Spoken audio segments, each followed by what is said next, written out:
Hi, everybody. I hope everybody's doing well and you're taking good care of yourself. As promised, I'm back and I want to talk to you about the effects of having two homes, how this affects the child. Okay, so the biggest thing that we need to remember is when you guys were still a couple, and this is not only with divorce, even just a breakup as a couple, when you guys were together as a couple, you had a certain culture in your house, right? Like we sleep at 9 o'clock, you do your homework a certain time, you do the dishes a certain time, weekends you do laundry a certain time, right? Now, when you guys separate, um, you create your own cultures in your spaces, right? So let's say when you go to your father's house, your father was more the strict one. You do the yard every morning. You can do your clothes on Saturday. When you are with your mom, you do your homework at a certain time. You eat this at a certain time. So the child is adjusting to who are you as individuals and what are your different cultures like in your own spaces. So this child is also now getting to learn to get to see you guys in a different space. Okay. And they are also trying to learn and detach from what they knew was their norm, which is when you guys were together. So just be mindful about how this can create stress for them, because the other thing that comes into play is if there's important events like a parent meeting, like a graduation, like a sports event where they have to participate, sometimes they don't know who to invite because they might invite the mother and then the father is upset because they feel like you didn't invite me, so you don't want me to be at your event.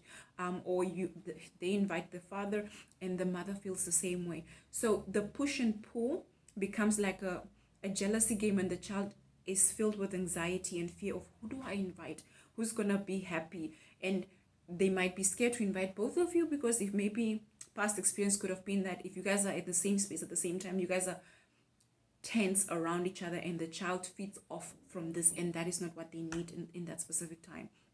So be mindful of this.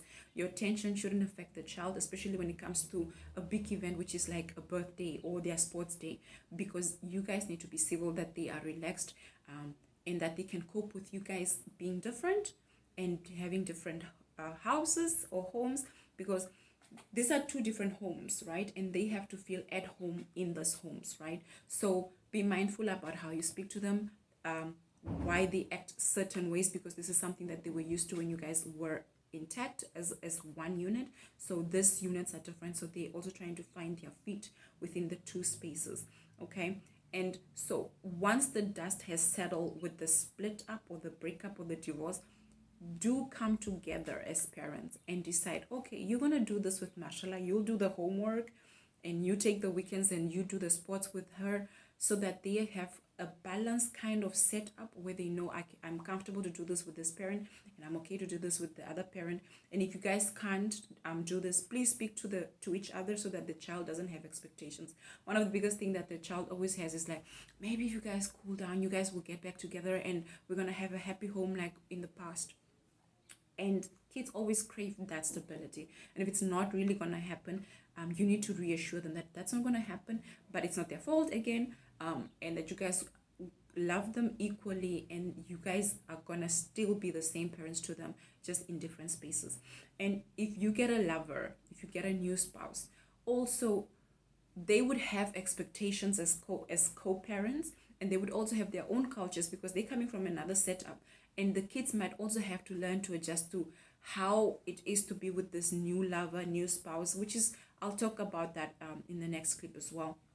So be mindful that there's a lot of transition happening with the child, especially if they're going through puberty, because it's puberty, it's friends, it's school, it's anxieties, it's panic attacks, and now separation and having to deal with two homes can be a little bit overwhelming for the child.